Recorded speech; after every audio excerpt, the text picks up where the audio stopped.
राधे राधे दोस्तों, जय श्री कृष्ण। तो आइए श्रवण करते हैं शनिवार व्रत कथा। एक समय स्वर्गलोक में सबसे बड़ा कौन है कि प्रश्न पर नवग्रहों में विवाद हो गया।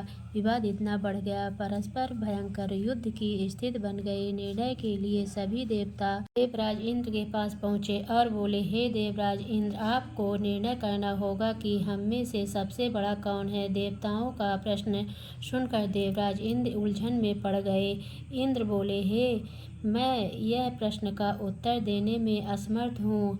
हम सभी पृथ्वीवासी उज्जैनी नगरी में राजा विक्रमादित्य के पास चलते हैं। देवराज इंद्र सहित सभी ग्रह देवता उज्जैनी नगरी पहुँचे। महल में पहुँचकर जब देवताओं ने उनसे अपना प्रश्न पूछा तो राजा विक्रमादित्य भी कुछ देर के लिए परेशान हो उठे, क्योंकि सभी देवता अपनी अपनी शक्तियों के कारण महान थे। किसी को भी छोटा या बड़ा कह देने से उनके क्रोध के प्रकोप से भयंकर हानि पहुंच सकती थी। अचानक राजा विक्रमादित्य को एक उपाय सूझा और उन्होंने विभिन्न धातुओं स्वर्ण, रजत, चांदी, कांसा, ताम्र, तांबा, शीशा, रांगा, जस्ता, अभ्रक व लोहे के 9 आसन बनाए। धातुओं के गुणों के अनुसार सभी आसनों को एक दूसरे के पीछे रखवाकर उन्होंने देवताओं को अपने अपने सिंहासन पर बैठने को कहा।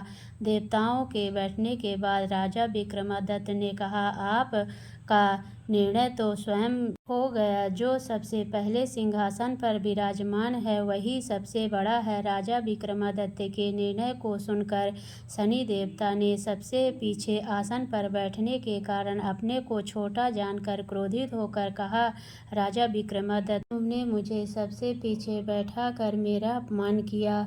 तू मेरी शक्तियों को से परिचित नहीं है। मैं तुम्हारा सर्वनाश कर दूंगा। शनि ने कहा, सूर्य एक राशि पर 1 महीने, चंद्रमा 2.25 महीने, मंगल 1.5 महीने, बुध और शुक्र 1 महीने, बृहस्पति 13 महीने रहते हैं, लेकिन मैं किसी राशि पर 7.5 वर्ष 7.5 तक रहता हूँ। बड़े बड़े देवताओं को मैंने अपने प्रकोप से पीड़ित किया है।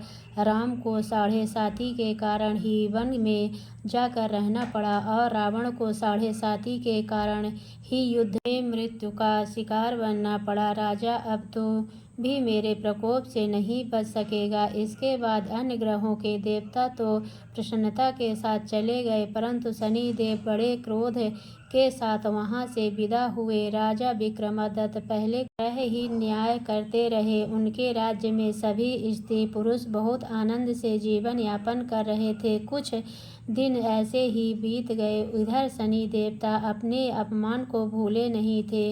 विक्रमादित्य से बदला लेने के लिए एक दिन शनि देव ने घोड़े के व्यापारी का रूप धारण किया और बहुत से घोड़े के साथ उज्जैनी नगरी पहुँचे। राजा विक्रमादित्य ने राज्य में किसी घोड़े के व्यापारी के आने का समाचार सुना तो अश्रुपाल को कुछ घोड़े खरीदने के लिए भेजा।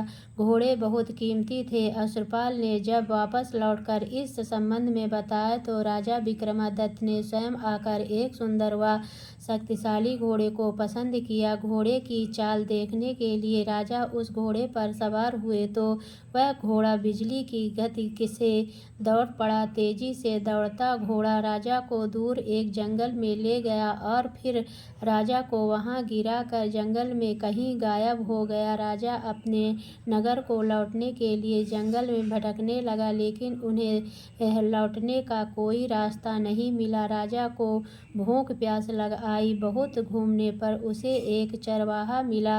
राजा ने उससे पानी मांगी। पानी पीकर राजा ने उस चरवाहे को अपनी अंगूठी दे दी। फिर से रास्ता पूछकर वहां जंगल से निकलकर पास के नगर में पहुंचा। राजा ने उस सेठ की दुकान पर बैठकर कुछ देर आराम किया। उस सेठ ने राजा को बातचीत की तो राजा ने उसे बताया कि मैं उज्जैनी नगरी से आया हूँ। राजा के कुछ देर दुकान पर बैठने से सेठ जी की बहुत बिक्री हुई। सेठ ने राजा को बहुत भाग्यवान समझा और खुश होकर उसे अपने घर भोजन के लिए ले गया। सेठ के घर से में सोने का एक हार खूंटी पर लटका हुआ था। राजा को उस कमरे में छोड़कर सेठ कुछ देर के लिए बाहर गया। तभी एक आश्चर्यजनक घटना घटी। राजा के देखते देखते सोने के उस हार को खूंटी ने निगल लिया। सेठ ने कमरे में लौटकर हार को गायब देखा तो चोरी का संदेह राजा पर ही किया, क्योंकि उस कमरे में राजा के अलावा कोई नहीं था। सेठ ने अपने नौकरों से कहा कि इस परदेशी को रस्सियों से बांधकर नगर के राजा के पास ले चलो। राजा ने विक्रमादित्य से हार के बारे में पूछा तो उसने बताया कि उसके देखते ही देखते खूंटी ने हार को निगल लिया था। इस पर राजा ने क्रोधित होकर चोरी करने के अपराध में विक्रमादित्य के हाथ पांव काटने का आदेश दे दिया। राजा विक्रमादित्य के हाथ पांव काटकर उसे जंगल की सड़क पर छोड़ दिया गया। कुछ दिन बाद एक तेली उसे उठाकर अपने घर ले गया और उसे अपने कोल्हू पर बैठा दिया। राजा आवाज देकर बैलों को हाँकता रहता। इस तरह तेली का बैल चलता रहता और राजा को भोजन मिलता रहा। शनि के प्रकोप की 7.5 पूरी होने पर वर्षा ऋतु प्रारंभ हुई। राजा विक्रमादित्य एक रात मेघ मल्लाह गा रहा था, तभी नगर के राजा की लड़की राजकुमारी मोहिनी रथ पर सवार उस तेली के घर के पास से गुजरी। उसने मेघधार सुना तो उसे बहुत अच्छा लगा और दासी को भेजकर गाने वाले को बुला लाने को कहा। दासी ने लौटकर राजकुमारी को अपंग राजा के बारे में सब कुछ बता दिया। राजकुमारी उसके मेघमल्लाह के से बहुत मोहित हुई, अतः उसने सब कुछ जानकर भी अपंग राजा के साथ विवाह करने का निश्चय किया। राजकुमारी ने अपने माता पिता से जब यह बात कही तो वे हैरान रह गए। रानी मोहिनी को समझाया, बेटी तेरे भाग्य में तो किसी राजा की रानी होना लिखा है, फिर तू उस अपंग से विवाह करके अपने पांव पर कुल्हाड़ी क्यों मार रही है। राजकुमारी ने अपने जिद नहीं छोड़ी। अपनी जिद पूरी करने के लिए उसने भोजन करना छोड़ दिया और प्राण त्यागने का निश्चय कर लिया।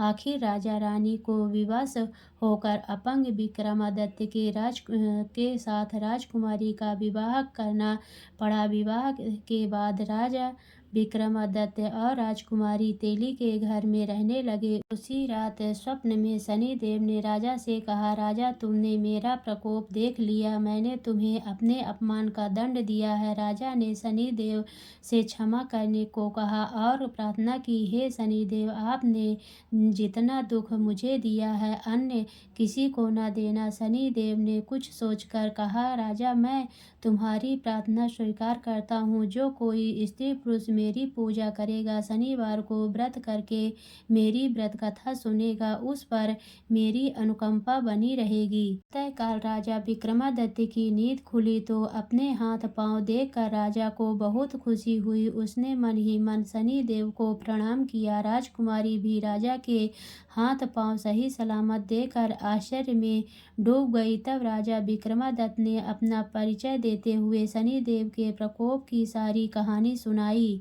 सेठ को जब इस बात का पता चला तो दौड़ते हुए तेली के घर पहुंचा और राजा के चरणों में गिरकर क्षमा मांगने लगा। राजा ने उसे क्षमा कर दिया, क्योंकि यह सब तो शनिदेव के प्रकोप के कारण हुआ था। सेठ राजा को अपने घर ले गया और उसे भोजन कराया। भोजन कराते समय वहां एक आश्चर्यजनक घटना घटी। सबके देखते देखते उस खूंटी ने हार उगल दिए। सेठ जी ने अपनी बेटी का विवाह भी राजा के साथ कर दिया और बहुत से स्वर्ण आभूषण धन आदि देकर राजा को विदा किया। राजा विक्रमादित्य राजकुमारी मोहिनी और सेठ की बेटी के साथ उज्जैनी पहुँचे तो नगरवासियों ने हर्ष से उनका स्वागत किया। अगले दिन राजा विक्रमादित्य ने पूरे राज्य में घोषणा कराई कि शनिदेव सब देवों में सर्वश्रेष्ठ हैं। प्रत्येक स्त्री पुरुष शनिवार को उनका व्रत करे और व्रत कथा अवश्य सुने। राजा विक्रमादित्य की घोषणा से शनिदेव बहुत प्रसन्न हुए। शनिवार का व्रत करने और व्रत कथा सुनने के कारण सभी लोगों की